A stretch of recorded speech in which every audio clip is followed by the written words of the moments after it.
Bem-vindos de volta, meus amigos. Hoje é segunda-feira. E vamos imediatamente para a reação de Putin ao plano de paz que Trump propôs, ou que a administração de Trump propôs para a guerra russo-ucraniana. Quero dizer, não é surpresa, mas quero ver essa reação com vocês e seguiremos daí. No entanto, vemos que após as negociações no Alasca, há uma certa pausa do lado americano. E sabemos que isso se deve ao fato de a Ucrânia ter rejeitado de fato o plano de acordo de paz proposto pelo presidente Trump. Acredito que é por isso que surgiu uma nova versão do plano que é essencialmente uma versão modernizada de 28 pontos. Plano. Temos esse texto e é aqui que a coisa fica interessante. Isso é pura narrativa promovendo propaganda russa funcionando. Eles fazem isso há anos e é uma máquina bem azeitada. Recebemos isso pelos canais disponíveis de cooperação com a administração americana. É engraçado que o plano, a proposta de paz de 28 pontos imposta à Ucrânia, eles nunca vão aceitar. Mas o primeiro rascunho disso, sobre o qual todos agora vão falar na Suíça em Ghent, o primeiro rascunho, está escrito em russo. Putin afirma que receberam isso da administração dos Estados Unidos da América por certos canais. Bem, a verdade é que eles escreveram isso e vazaram online. Eles enviaram aos Estados Unidos da América, que apresentaram como se fosse sua proposta de paz. Que falha de comunicação. Quando o país mais poderoso do mundo, a administração presidencial deles, apresenta um plano de paz russo. Você consegue imaginar? Isso é insano! O plano de paz americano contém frases que claramente foram escritas primeiro em russo. Porque se você analisar o idioma inglês, há uma certa sequência de palavras umas às outras, certos significados que são usados.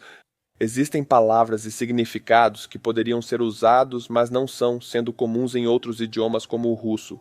O The Guardian afirma que o plano de paz dos Estados Unidos da América tem trechos que provavelmente foram escritos em russo antes de serem traduzidos. Em inglês, soam artificiais e fora de contexto, como se o texto tivesse sido escrito por quem pensa em russo. Ah, é? Que surpresa! O exemplo mais claro é o terceiro ponto, cito. Espera-se que a Rússia não invada países vizinhos e espera-se que a OTAN não se expanda ainda mais. A construção, espera-se, é incomum em inglês, mas é um calque direto do russo. Agora você pode usar isso, espera-se, você pode ouvir isso, ei, eu uso isso. Sim, você pode, mas não é o mais comum de se usar. Para manter o significado, use outra opção. O documento também contém outras escolhas de palavras no estilo russo, como ambiguidades e consagrar, que parecem simplesmente estranhas nesse contexto. Tudo isso alimentou a suspeita de que pelo menos algumas das contribuições ao texto estavam ligadas a Moscou. Não há dúvida.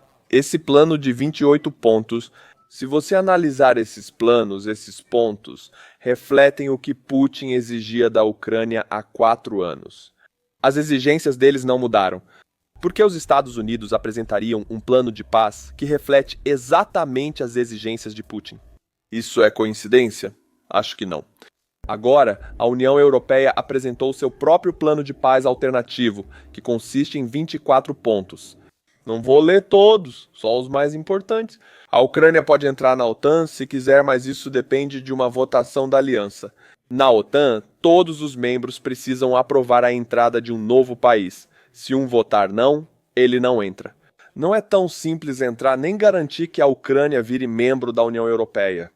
Esse é um processo longo. Tornar-se Estado-membro da União Europeia não é fácil. Todos querem a lista de espera. A União Europeia é um clube cobiçado para participar. A Ucrânia precisa mudar muitas coisas e aprovar várias leis para entrar. Então não é tão fácil assim, mas é o que se diz aqui. Também dizem que a linha de frente vai ficar congelada como está agora. E as discussões territoriais vão começar a partir dessa linha de controle atual. Não que a Ucrânia tenha que ceder alguns oblastes que a Rússia não controla. Agora, esse é um verdadeiro plano de paz. Se você quiser ler, o link está na descrição abaixo. Não foi escrito pelos russos como o plano de 28 pontos da administração Trump foi. Vou comentar sobre a economia russa. Agora temos informações e todos falam disso. O Banco Central da Rússia decidiu começar a vender seu ouro. Há um jogo interessante na Rússia entre o Banco Central e o Fundo Nacional de Bem-Estar. Veja o Fundo Nacional de Bem-Estar, ou o cofre de guerra de Putin, ou o cofrinho, é onde Putin colocou todo o ouro deles ou as receitas das exportações de petróleo e gás. Nos últimos 15 a 20 anos, o Fundo Nacional de Bem-Estar explodiu para essas centenas de bilhões de euros, dólares, ouro, yuans, libras. Ele foi preenchido até a borda. Bem, agora só restam 51 bilhões de dólares em ativos líquidos lá.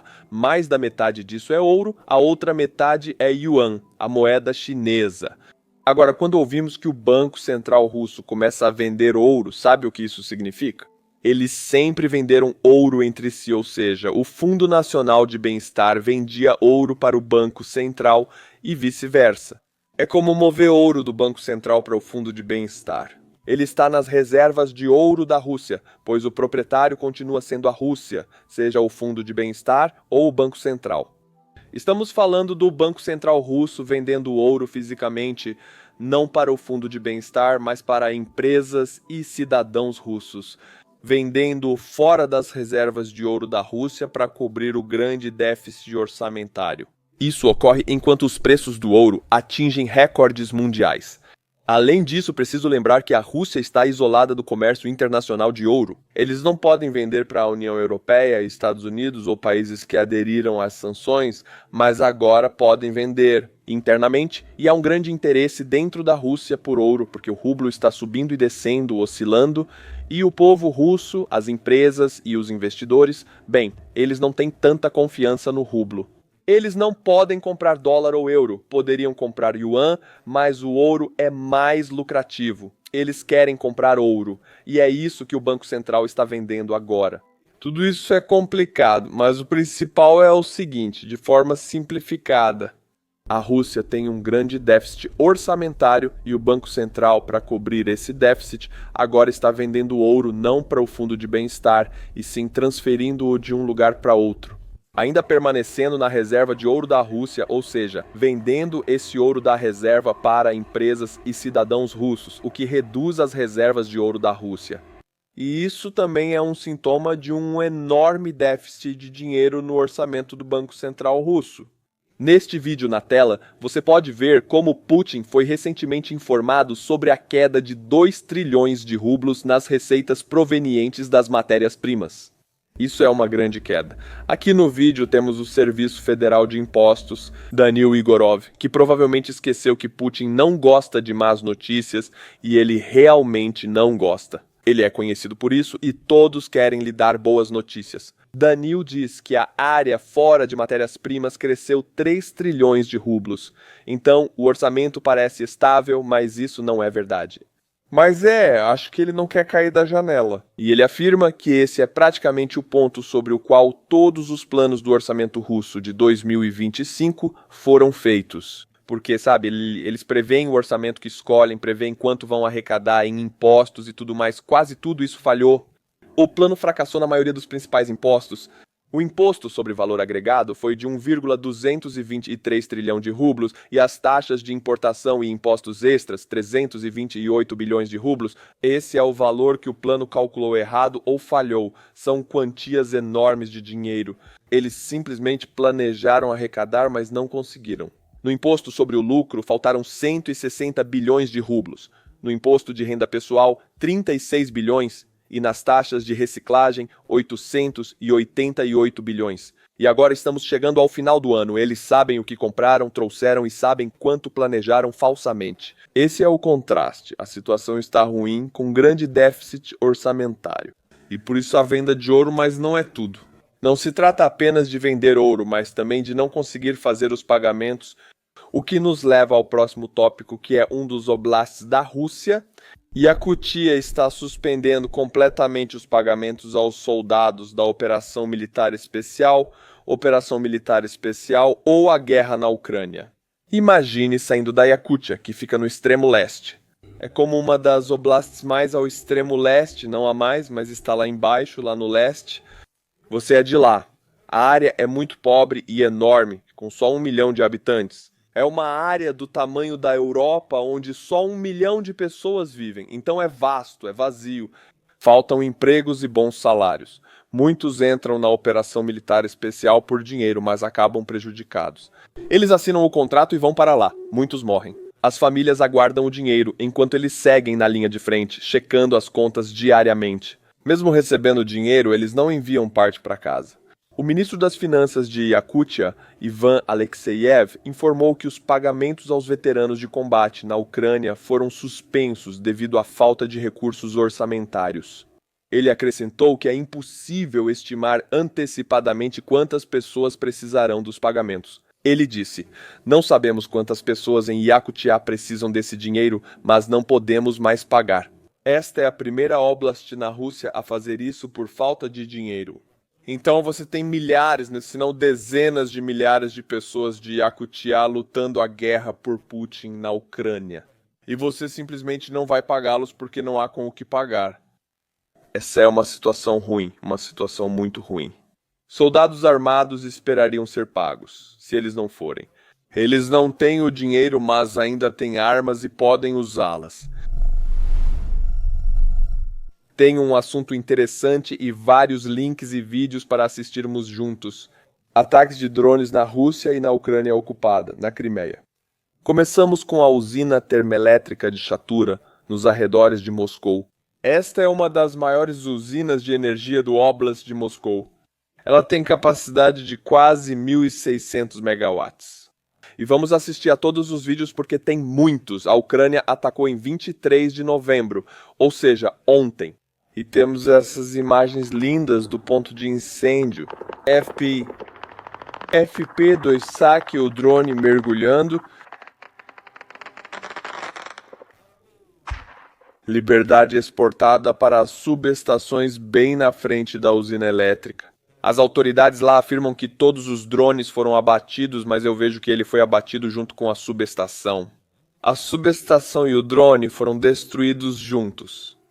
Viu, isso é genial. Eu não consegui, é bom demais. Olha só. Enquanto isso, em Shatura, coisas mais estranhas acontecem. Isso não é um drone. Aquilo não são balas traçantes. Isso não é um drone. Não está fazendo um mergulho de ataque. Aquele não drone não está prestes a atingir nada importante. O transformador FN e os Transformers explodiram sozinhos.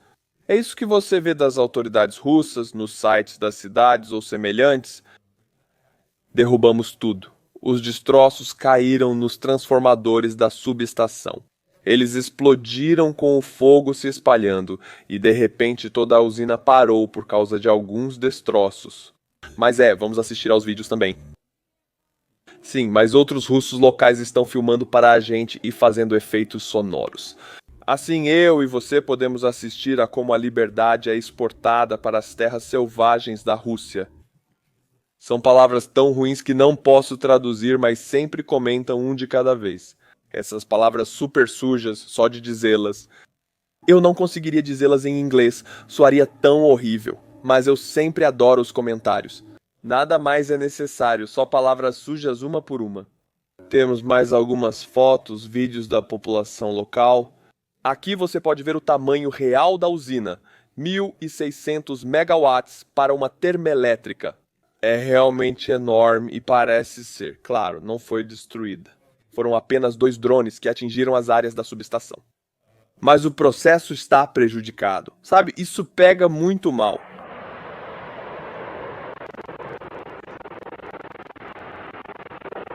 Quero dizer, na verdade, é uma ótima imagem. O fogo está saindo da Rússia. Isso não é uma imagem ruim, é uma imagem maravilhosa. E isso é na manhã seguinte, claro. Ainda está saindo fumaça. Ainda está saindo fumaça.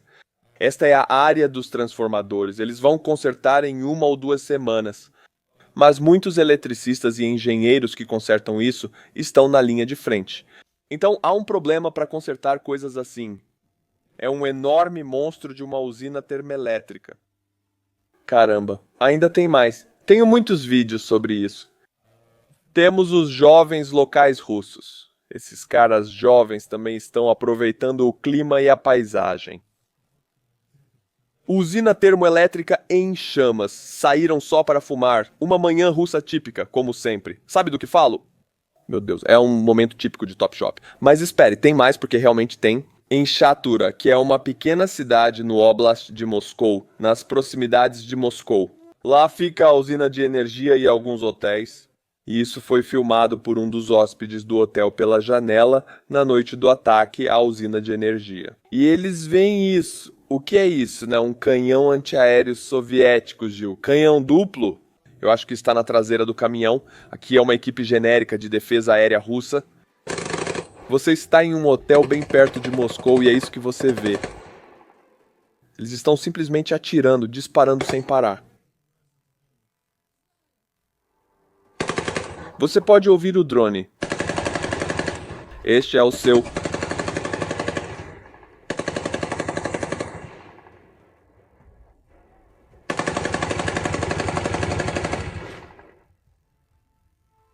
Ei, seriam ótimas férias, sinceramente. Incrível.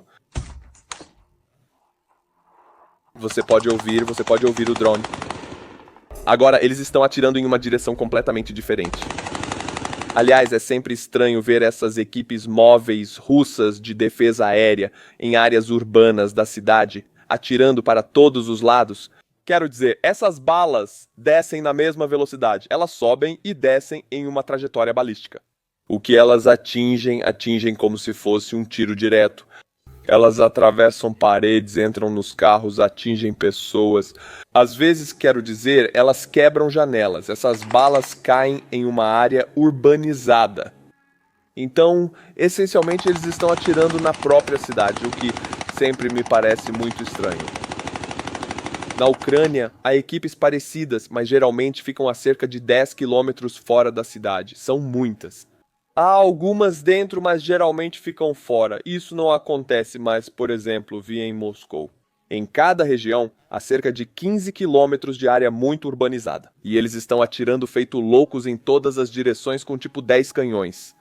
Tipo, sabe, essas balas vão atingir o que quer que elas atinjam. É uma área urbanizada, um prédio de apartamentos ou fábrica. Isso é muito bizarro pra mim. Nenhum pensamento sobre isso. Ninguém se importa, eu acho. Chega da usina termoelétrica, todos estamos cansados. Vamos para a Crimeia ocupada. Porque vou tentar pronunciar. Krasnoperekopsk. Isso é uma fábrica de produtos químicos e uma subestação bem na frente dela. O 14º Exército Ucraniano, como você sabe, é quem envia os Brovary e os Phantoms, certo? Eles sempre têm o mesmo tipo de vídeo com uma música incrível atingindo alvos na Crimeia, como se não fosse nada. Vamos assistir. Veja a subestação. Sem problema, sem subestação, sem problema. Como dizem os ucranianos, acertou. Ó, bela bola de fogo. Acertou uma vez, me acertou uma vez. Vergonha pra mim, me acertou 2 vezes. Não parou quando me acertou 2 vezes. Vergonha pra mim. Eles acertam de novo aqui. E agora pela 3ª vez. Ah, esse é o segundo. Boom, segundo boom. E vamos ter o 3º boom? Eu preciso disso pra minha segunda-feira. Por favor, mostre pra mim. Isso é maravilhoso. Quero compartilhar esses momentos com você. Quando chegarem, assistimos juntos. Então você viu todos esses drones Brovary atingindo todos os alvos na Crimeia. Vou trazer outro vídeo para você. Todos foram divulgados, 3 vídeos diferentes. Você não viu? Outro vídeo do Brovary Primary. Primary meu Deus, estou usando a palavra errada, primary, que na Ucrânia deveria significar fantasmas. Desculpe, não falo ucraniano. Mas aqui estão eles um dia antes destruindo radares na Crimeia. Aliás, repare no barco que está bem ali, relaxando aqui na água, meio submerso. Então, isso é tipo um meio submarino? Eu não sei. Primary, esses são os Phantoms. Falei o nome errado.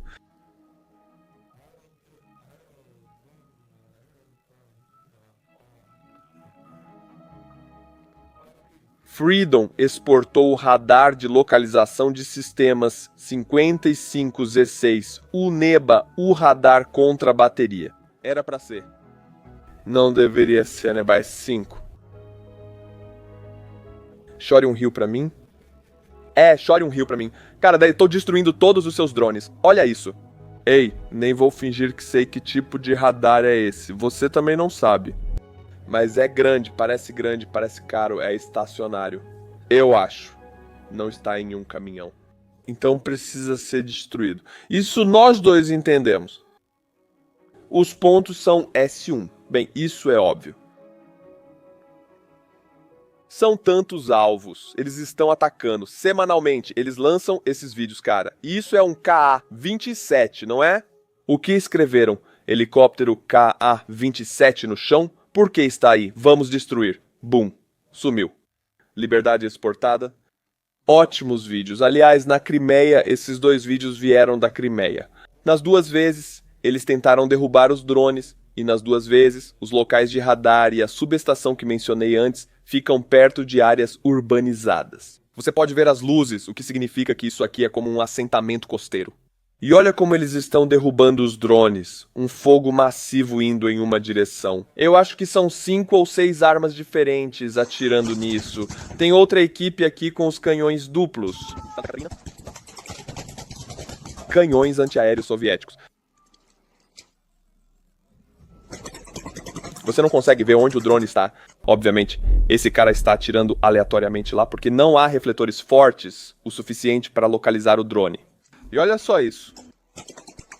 É aqui que eles estão atirando. Tipo, tem prédios, tem pessoas, tem cidades, tem ruas. Todas essas balas caindo nessas ruas, as pessoas vão ser atingidas. Isso acontece. Já vimos carros perfurados por balas. Você sai para comprar algo e, ao voltar, seu carro está baleado. E você não está em Compton ou, sei lá, numa área de gangues. Você está na Crimeia, olha só. Eles estão atirando naquela área e a explosão acontece aqui. Eles erraram completamente. E no rádio você pode ouvir açúcar, tipo, merda, todos erramos. Todos nós atiramos nos nossos próprios carros, no nosso próprio pessoal na Crimeia, e agora isso aconteceu. É tão estúpido, eu não aguento. Sou eu? Será que entendi algo errado? Isso? Você não deveria atirar em uma área urbanizada, no espaço coletivo onde as pessoas vivem? É a cidade onde as pessoas vivem, você não deveria atirar nesse local, certo? Isso não. Ainda não acabou, meus amigos. Vocês acharam que ia acabar? Bons ucranianos. Eles usaram um drone FP, um Firepoint 1 para derrubar um helicóptero russo no ar na região de Rostov, Oblast de Rostov. Esse helicóptero não está no chão como na Crimeia. Esse aqui está voando e esse é o drone a 200 quilômetros da fronteira ucraniana. E eles estão fazendo isso. Isso é insano. Esses drones não foram feitos para derrubar helicópteros, mas sim para alvos terrestres. E claramente não foram enviados para lá. É como se dissessem, vamos achar o helicóptero. Eles têm alvos específicos, vão para a área de Rostov e seguem essas coordenadas. Eles viram o helicóptero no caminho, então mudaram os planos e esqueceram o alvo. Estamos vendo o helicóptero, vamos derrubá-lo. Obviamente, eles não enviam esses drones sabendo que há um helicóptero a 200 quilômetros de distância em algum lugar de Rostov. Não, e aí, bum, vai direto para os rotores dele. Infelizmente, não temos um vídeo disso. Mas se um drone acerta os rotores, deve danificá-los e derrubar o helicóptero. Talvez os pilotos sejam habilidosos o suficiente para fazer um pouso de emergência suave. Quem sabe? Não sabemos o que aconteceu. Tudo o que sabemos é que ele atingiu os rotores. Isso é tudo o que posso te dizer. E as pessoas estão discutindo sobre que tipo de helicóptero é. Por causa da envergadura da cauda aqui, o MIA não tem um winglet adicional na cauda, diferente da versão mais recente e modernizada do 1028 milhas náuticas. Na verdade, isso não importa. O fato é que a 200 quilômetros de distância em Rostov, um drone ucraniano de asa fixa consegue se conectar ao helicóptero em voo, transportando. O que quer que estejam transportando, provavelmente criminosos de guerra. É uma situação bizarra. Falando em situações bizarras, meus amigos, vamos viajar para Kursk. Sim, porque os russos bebem com frequência e por isso não deveriam dirigir, assim como ninguém. Mas eles fazem. E eles fazem isso mesmo quando estão dirigindo um enorme caminhão militar que pode até ter um buraco. ou metade de uma carroceria atrás. Olha, qual é o resultado? Ivan bebeu demais, faz drift, faz uma pequena derrapagem e cai sobre as rodas como um gato sobre as rodas. Sem problema, ele pode continuar, mas Ivan não existe mais, virou purê de batatas. Mas isso é loucura. Não posso confirmar se havia tropas atrás, mas é possível, pois esses caminhões transportam tropas. Isso é insano. Veja, não beba e dirija. Veículos militares, amigos. Se você é russo, faça isso. É bom para todos nós. Se você não é russo, não faça isso. Veja essa carnificina, nenhum ucraniano envolvido. Tenho que mencionar que tudo isso é feito na Rússia pelos próprios russos. Eles são bons nisso. No vídeo anterior, meus amigos, falei sobre o ataque russo em Ternopilins, no oeste da Ucrânia, uma cidade no oeste da Ucrânia. Os russos atingiram 2 prédios, um prédio de fábrica e um prédio residencial que vocês podem ver na tela. E foi ruim, foi realmente ruim. 4 dias depois, houve 4 dias de operações de resgate ininterruptas em 2 locais. 4 dias depois, o número de mortos desse ataque terrorista russo é de 33 pessoas. 94 pessoas ficaram feridas, incluindo 18 crianças. Isso me revolta, não aguento. E 6 pessoas, infelizmente, ainda continuam desaparecidas. Socorristas ucranianos atuaram por 4 dias em 2 locais e salvaram 46 pessoas, entre elas 7 crianças. Foram removidas mais de 1.200 toneladas de entulho, a maioria manualmente, em uma grande operação de resgate. E agora, qual é o resultado disso? Bem, no cemitério de Ternop.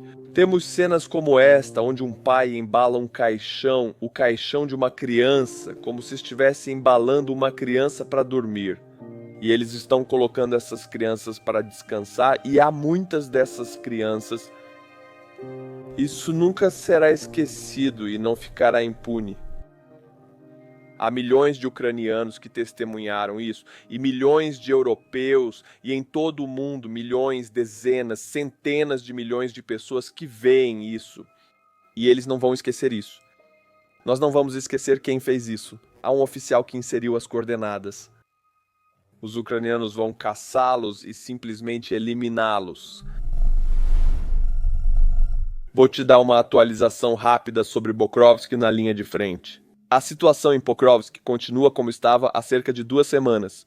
Os ucranianos resistem fortemente, os russos pressionam, mas a linha de frente permanece quase igual e, em Bakrovsk, segue muito instável. Mas agora, o 7º Corpo das Forças de Assalto Aéreo da Ucrânia relata que eliminaram todos os russos na área central de Pokrovsk, que conseguiram se infiltrar na cidade com a neblina há cerca de 1 semana e meia, lembra disso? Bem, eles foram mortos, só posso dizer isso agora.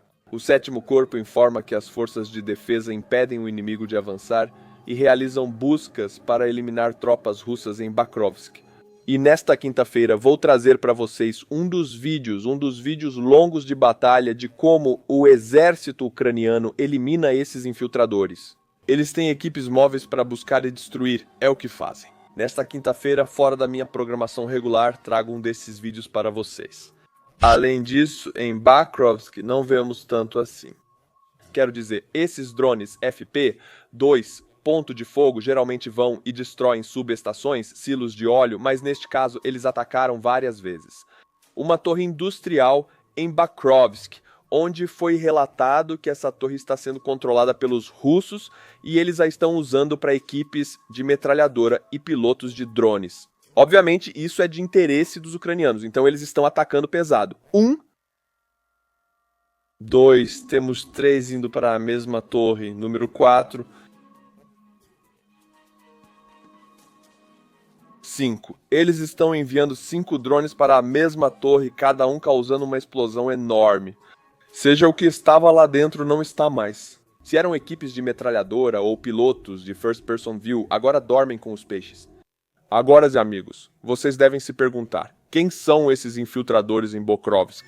Quem são esses caras que foram enviados primeiro? A infantaria da linha de frente que se infiltra e se esconde nos porões? Bem, aqui está. Eles nem irão ao FN. Eles nem vão levar essa merda para o campo de treinamento, mas Filhos da puta mijados, pega seu capacete. Estou te avisando pela última vez. Pegue e fique aí segurando ele. Se você cair agora, eu não posso. Juro que vou mijar em você.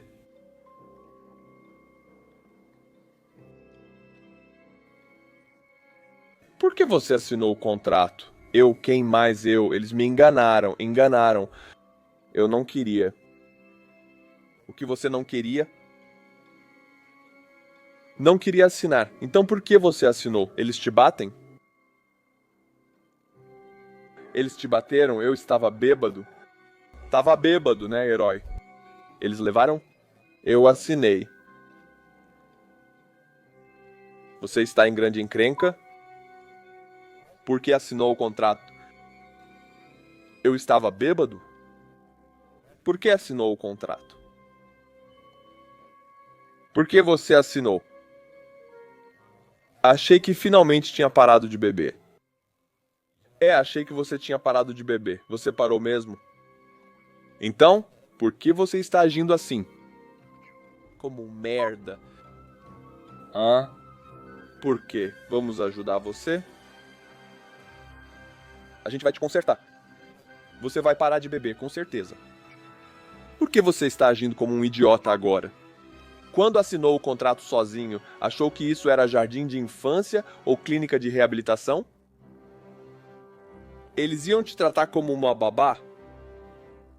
Eles já fazem tudo por você, te vestem, te calçam, te alimentam 3 vezes por dia, te levam ao banho. O que mais você precisa, porra? Por que você assinou o contrato? Eu estava bêbado? Por que você assinou também bêbado? Eles são todos uns desgraçados. Amanhã você vai pra batalha. É isso. Amanhã você vai pras batalhas. Esses caras se alistam bêbados, forçados, espancados ou por serem sem teto. Quero dizer, Putin está resolvendo o problema do sem teto dele, né? Mandando esses caras pra linha de frente. Olha pra eles, estão bebendo na linha de frente também. Quem dá álcool pra eles? Esse comandante só fala, por que beber, du. Os comandantes fornecem álcool às tropas, que podem comprá-lo diretamente deles. Os comandantes ganham muito levando álcool para a linha de frente e estão enriquecendo com isso. Quero dizer, esses caras vão morrer amanhã de qualquer jeito, já estão condenados e vão para o ataque.